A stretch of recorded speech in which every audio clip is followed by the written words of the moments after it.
Bonjour à toutes et à tous. Donc aujourd'hui tuto numéro 2 sur le tableur Excel. Voici que je vous mette ici, voilà. Voici le TP numéro 2 que vous retrouverez sur le descriptif de la vidéo. Donc on va reprendre le TD du premier tuto, donc le TD 1.1. Aujourd'hui donc on va voir la part en pourcentage, comment calculer des pourcentages et l'intérêt du dollar, hein, le dollar qui permet de bloquer une cellule. Et puis donc on va également voir le tri des données. Donc je reprends mon fichier, donc je vais rajouter la colonne par en pourcentage. Hop. Donc cette colonne par un pourcentage, en mathématiques, c'est tout simplement ce montant, la 12, divisé par le total qui est ici. Donc je vais faire égal, donc la cellule E3, divisé par le total. Et je fais Entrée. Donc là, vous voyez que ça donne une valeur décimale. On modifiera le format tout à l'heure en format pourcentage. Donc pour éviter de refaire à chaque fois ici, comme j'avais dit sur le tuto numéro 1, on se met croix noire. Donc en mettant sur l'angle, ça devient une croix noire. On va faire une recopie jusqu'au dernier produit. On lâche. Et là, on voit qu'il y a des soucis. Div 0, div 0, div 0. Pourquoi? Ben, tout simplement, la première cellule est juste E3 divisé par E19, c'est bien E3 divisé par E19. Mais quand on fait une recopie, en fait, Excel incrémente, c'est-à-dire rajoute, si je descends, rajoute, le E3 va passer en E4, etc. Donc si je me mets sur la deuxième, et si je regarde la formule ici, égale E4, je suis d'accord, mais divisé par E20, alors que moi je veux toujours diviser par E19, c'est-à-dire les ventes totales. En dessous, pareil, E5, je suis d'accord, mais divisé par E21, donc ça a encore incrémenté d'une valeur. Il faut donc, pour pouvoir utiliser cette recopie, modifier la première formule et bloquer une cellule. On ne va pas bloquer le E3, mais on va bloquer le E19 pour que ce E19 reste toujours E19. Et même en faisant la recopie, restera E19. Donc pour bloquer, il faut utiliser le dollar. Il faut mettre le dollar, la touche dollar que vous trouvez sur votre clavier à droite, autour de la lettre. Donc je mets égal E3 divisé par dollar E, dollar 19. Donc vous voyez bien ici, j'ai mis 2 dollars, 1 dollar avant et 1 dollar après, ce qui permet de bloquer cette cellule E19 à la fois en recopie haut bas et droite gauche. Je fais Entrée, la première valeur ne change pas, c'est toujours la même. Par contre, cette fois-ci, si je fais une recopie, voilà, je tombe sur des valeurs qui me paraissent déjà plus normales.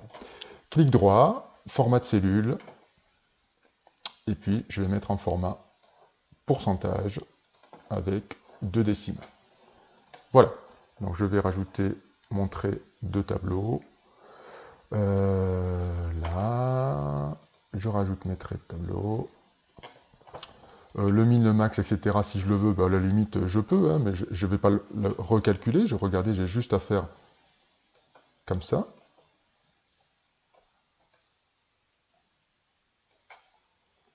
Et les ventes totales. Voilà. Ici, je vais me mettre en pourcentage aussi. Format de cellule. Pourcentage avec donc 2 décimales. Voilà. Donc la